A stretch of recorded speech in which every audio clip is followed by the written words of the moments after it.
Welcome back to the Bozi Breakdown. Today, we're digging into the Pit Crew Challenge and why I think it needs an update, the NASCAR All-Star Race and the Indianapolis 500 and some of the drama we've seen up there with some of the technical infractions from Team Penske. Let's get into it.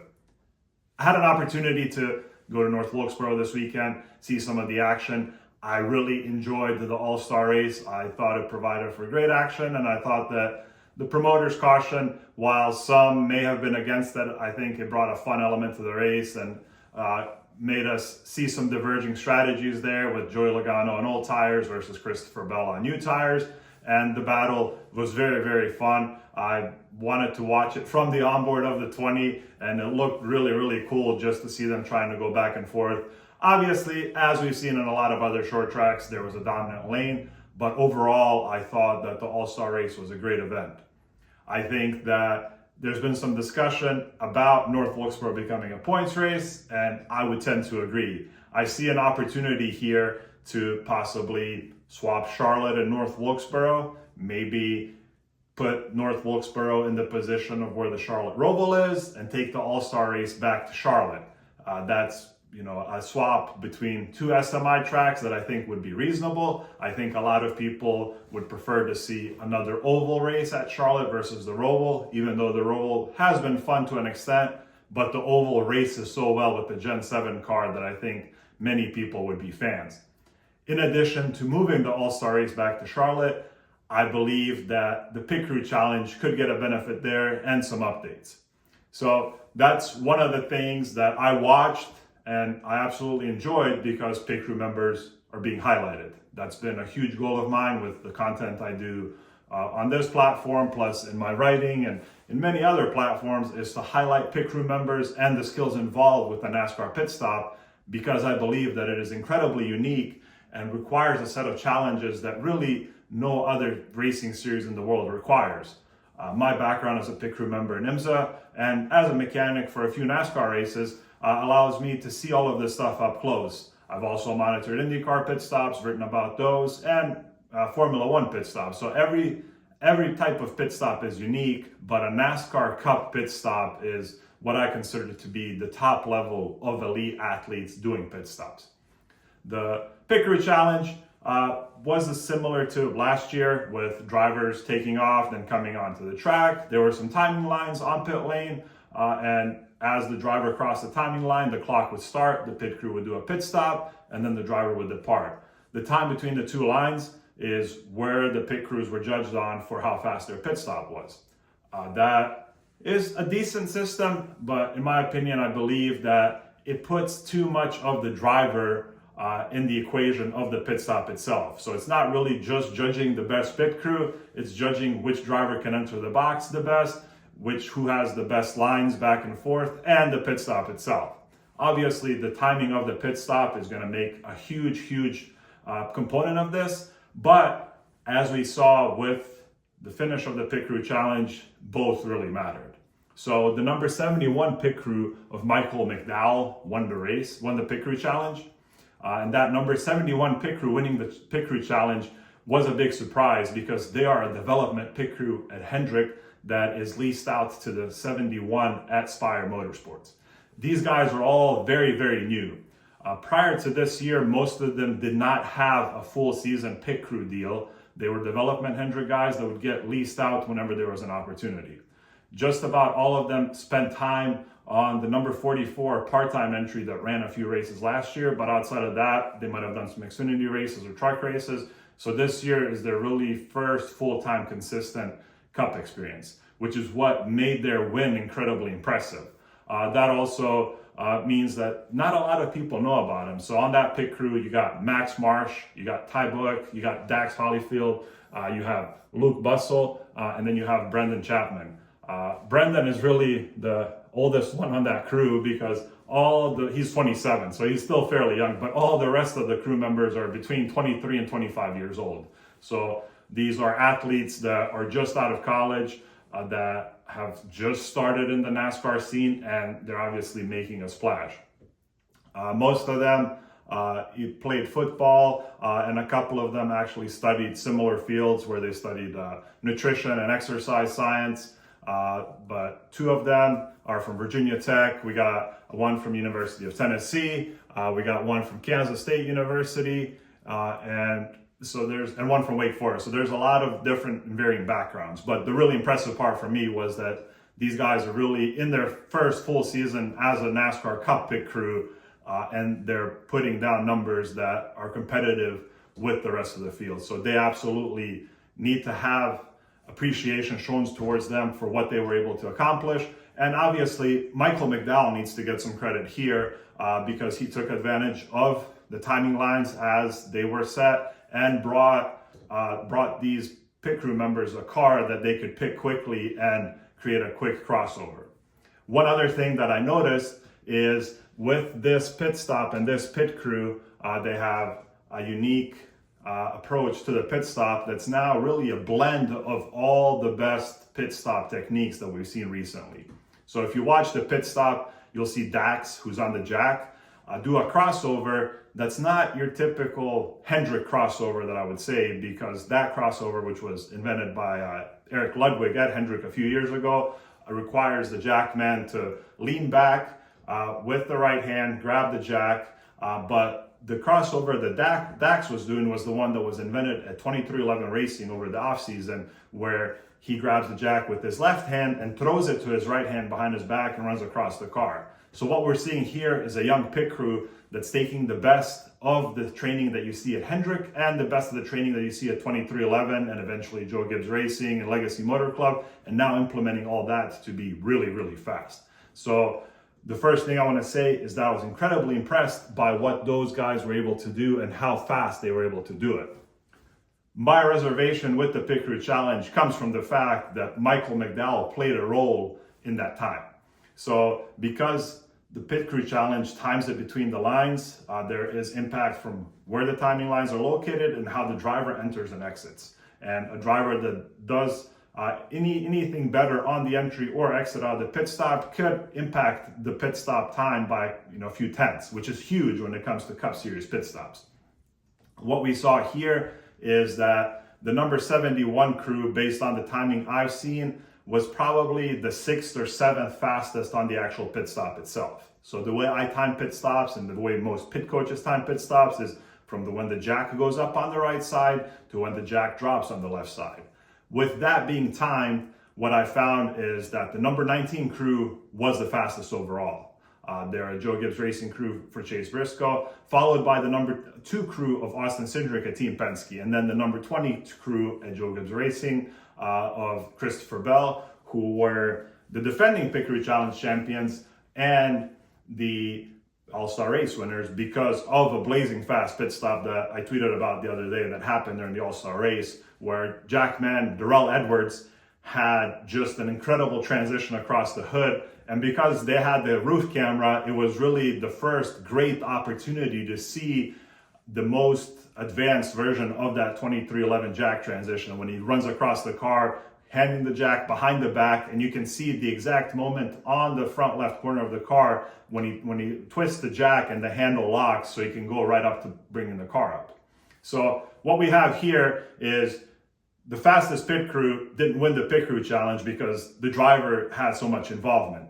So the number 71 crew definitely deserves kudos for what they did overall, and they are the winners, and they should be congratulated because they won using the current rule set. But the fastest pit stop time was completed by the number 19 crew. And I think that's why the Pit Crew Challenge probably deserves an update in future editions. There are a lot of components that can be changed, and I think that even doing something like we saw at Texas a few years ago is probably a good step. The dream would be to have the arena style challenge that we saw years ago, where there are individual activities where it really highlights each pit crew member. But I understand that there are costs and things that affect. So my suggestion is that there needs to be a different way of timing it, whether that's having the cars be stationary or maybe adding additional sensors, maybe adding accelerometers to the car, because it will not only show who the fastest pit stop is, but will also allow fans to get a better idea of what the timing is, where it's consistent with what they will see the rest of the season.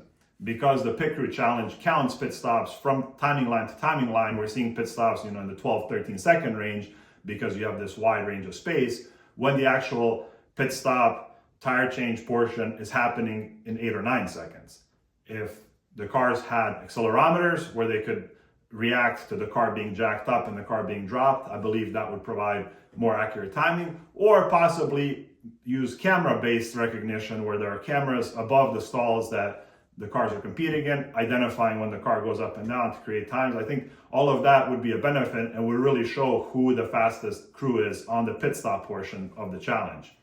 It would also allow for what I believe to be more detailed analysis, because there are so many incremental steps that would benefit fans to know about, just starting with the simple stuff of like the right side drop. So one of the things that I noticed watching the broadcast is I could typically tell in the first half of the pit stop who was going to be fast and who wasn't. And even with the current timing, I could get a decent breakdown of the clock's going here. If the right side drops at a specific time, I know that this crew is on track for a fast pit stop. And with something like a sensor or camera-based recognition system, you could track those increments. And it would make it more exciting for fans to be able to fill in the time as the pit stop's happening of the right side got done here, here's the crossover time, here's the left side drop. And you could have a tracker that shows intervals between different crews. And then obviously once the last drop happens, you could have a timing screen where all of those are placed on screen.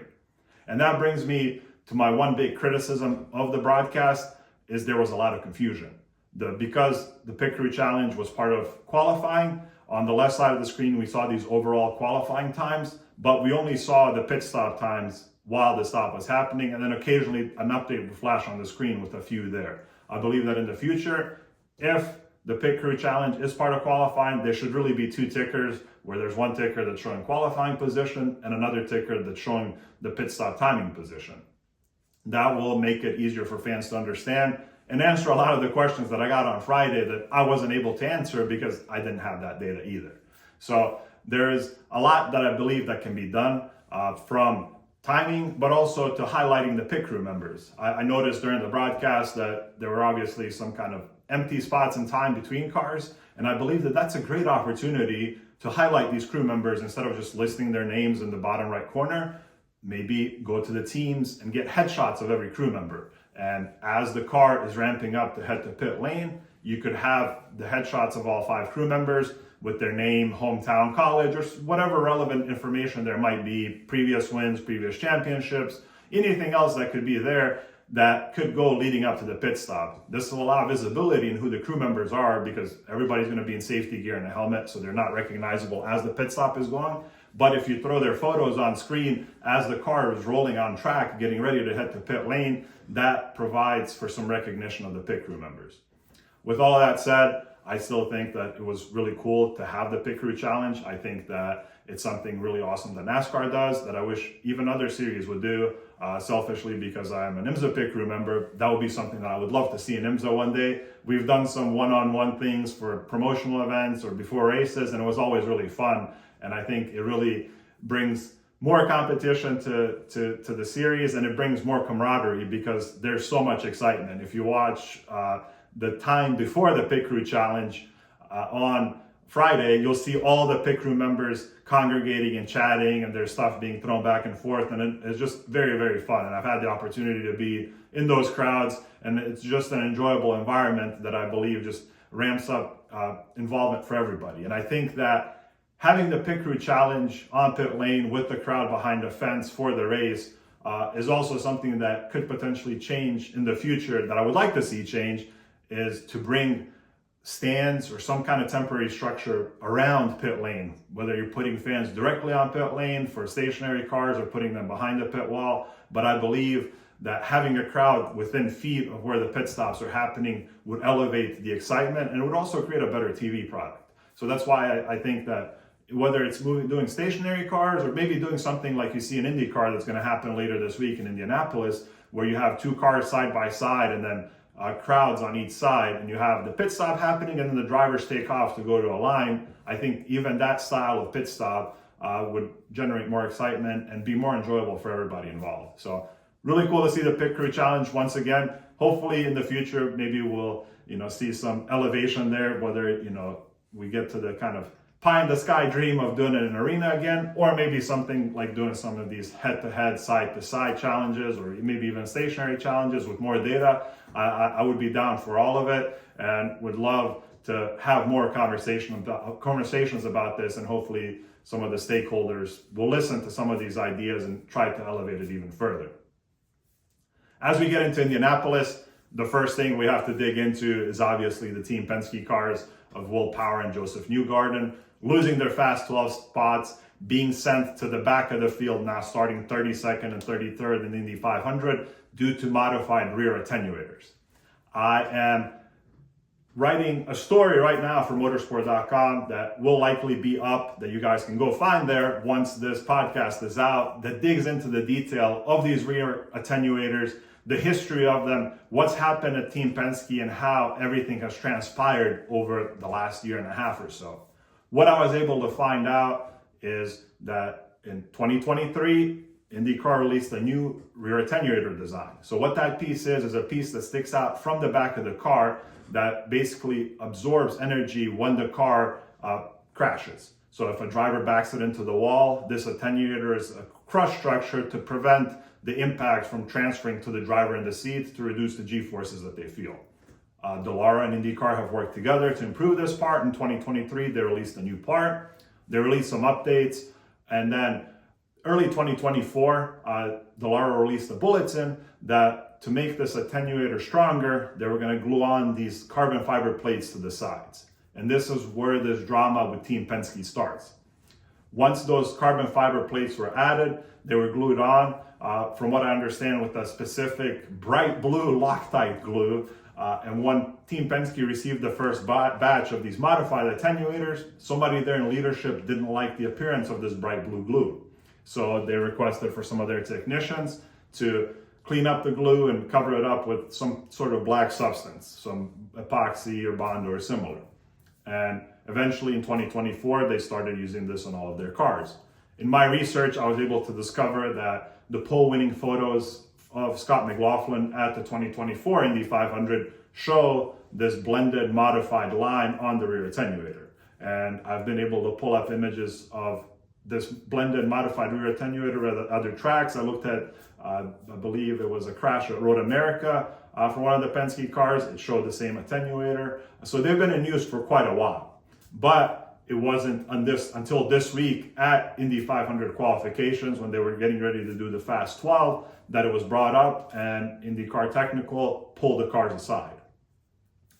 While this is an infraction, it does violate rules of the rule book. I found it peculiar that they were able to get away with it for so long, and now it's finally just being brought up here. But my understanding is that members of competing teams brought it up to IndyCar Tech on that specific day, and the cars got pulled. They had already qualified in the top 30. They were already in the Fast 12, and what they were doing is going for pole.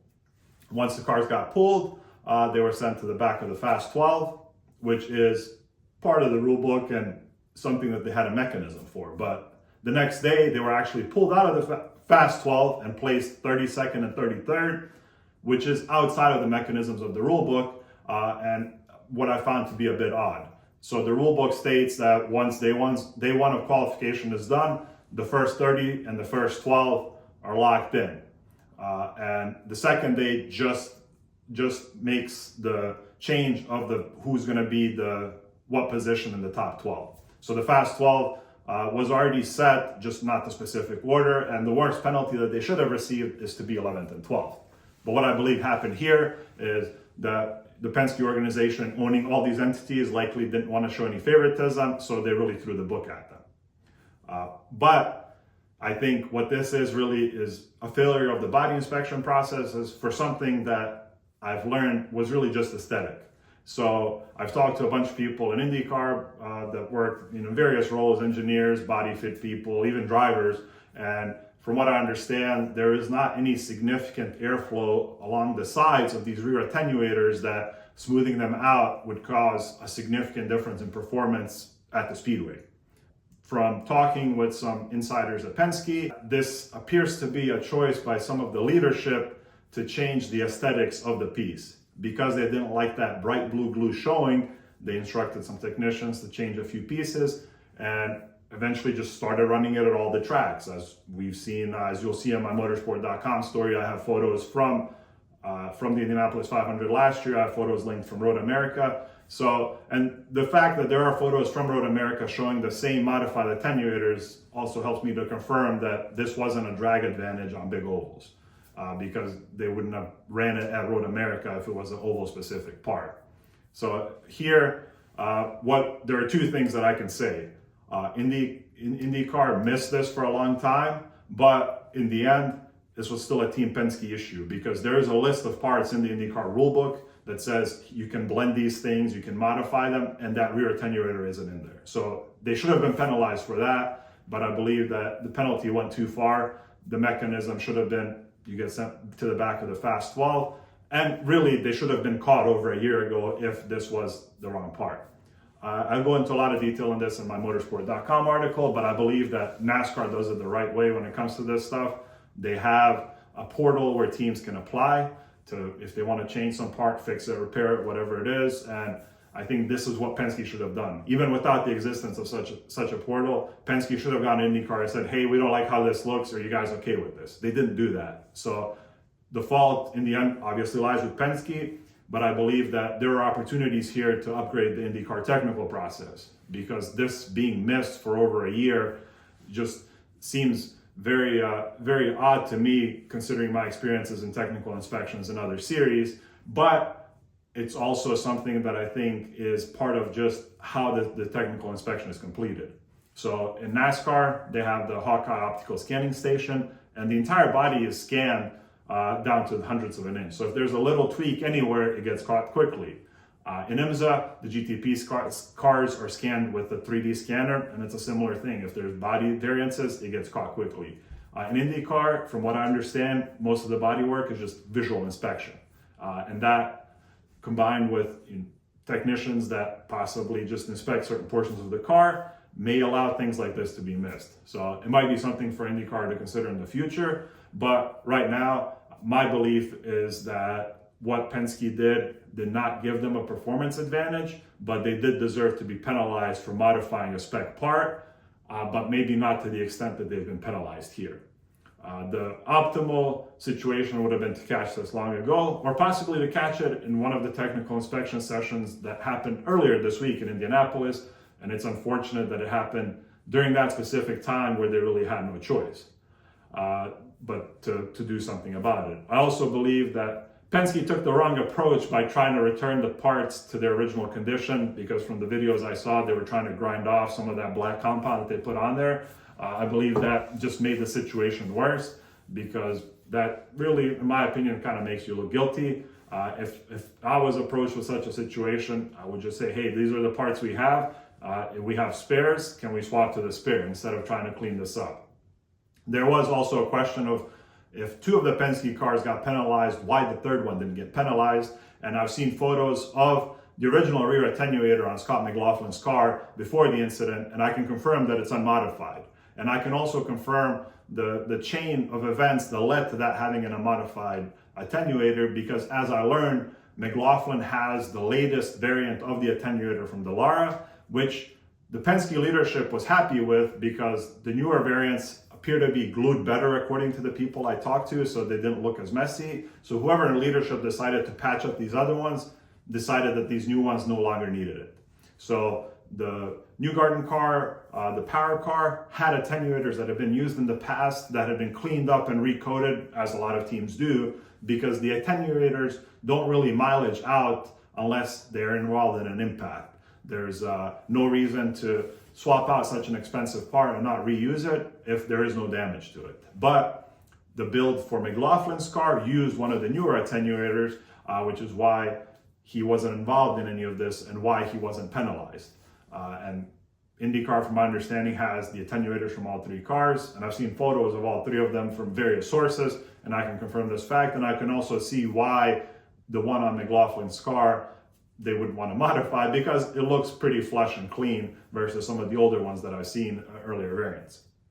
I think in this situation, hopefully is a lesson for everybody, that there needs to be more clarity on spec parts and possibly to improve inspection processes and how these things are checked. Penske and other teams really in the future, if they're touching any parts that's not explicitly listed as allowed in the rule book, need to notify IndyCar, because if this type of stuff keeps continuing to happen, it's really just going to be a weapon for teams like we've seen in other series. So this is nothing new, but teams, if they find that a competitor is doing something, will look for the opportune time to share that information with the sanctioning body. Because more often than not, when things that violate the rule book are found before detailed inspections, it's because another competitor has shared some information with the series. So I think it's in everyone's best interest to get things approved. And if you're a team, try to do things by the rule book whenever possible. But if you're the series, I think ramping up technical inspection processes and possibly doing more detailed inspections in post-race, like we've seen NASCAR, where they take cars back to the R&D center to allow the time for these technical inspectors where they're not in a rush to basically go everything over with a fine-tooth comb, would be beneficial to everybody. If one of the Penske cars had been taken for a more detailed inspection at any point last year, they likely would have found this way long ago. But I also believe that the penalties here just really hit hard because of the fact that Roger Penske owns multiple entities around the series, and I think they didn't want to seem like they were being lenient just because it's the same parent owner. But I also know from being part of large organizations that Roger Penske likely had no idea that any of this was happening, because he has control of so many entities and he expects every entity to do their best. But from talking to insiders, there's a lot of separation between each organization. So there is no favoritism that I would lean towards, but it does, again, create some questions there. And another thing that might be good to see from the technical inspectors is to have them as an independent entity, whether that's an outside contracted organization that just hires some of the inspectors, or if it's retooled in some other way. I think giving them some independence could help alleviate some of the stuff in the future. I am looking forward to the Indy 500. I think the action we've seen so far has been awesome. There's a lot to look at this year, especially with the fact that the hybrid units are in the cars, so everything is driving differently, and we have a lot of exciting stories. It's really cool that Prema was able to put together a pole run, and I think that should really be the big story this year. You have a rookie driver, a brand new team, but they've been able to put the pieces together to bring in some really good talent to help get these cars where they need to be. So the 500, I think, is going to be very exciting this year. I'm looking forward to it. I am planning to head up to Indy later this week to see a lot of this stuff up in person. I want to see those high stress, high demand pit stops that are going to happen, and the action that's going to happen on track. And obviously today they announced that it's going to be a sold out crowd. So that's always an incredibly cool vibe. So I'm really looking forward to that. I'm also going to look forward to catching up with the Coca-Cola 600 on Sunday evening. I think that's going to be one of the most interesting races from a pit crew perspective, because it's really grueling. I've talked to these guys, I've watched it, and in my perspective, I consider that to be possibly more grueling than some of the endurance races we do in IMSA, because the pit stops come frequently, there's a lot of them, the weather's hot, the race is very long, so it's a very intriguing thing to watch. So I'm looking forward to that. I hope to have some analysis on that next week, but follow along on my socials. I'll try to post some stuff from Indy this week, and if you guys have questions, leave them in the comments of this video below or throw them to me on social media. And as always, I appreciate any 5-star reviews that can come out there, whether it's on Apple Podcasts or Spotify or wherever else. Just helps us grow exposure of this, and I'll talk to you guys soon.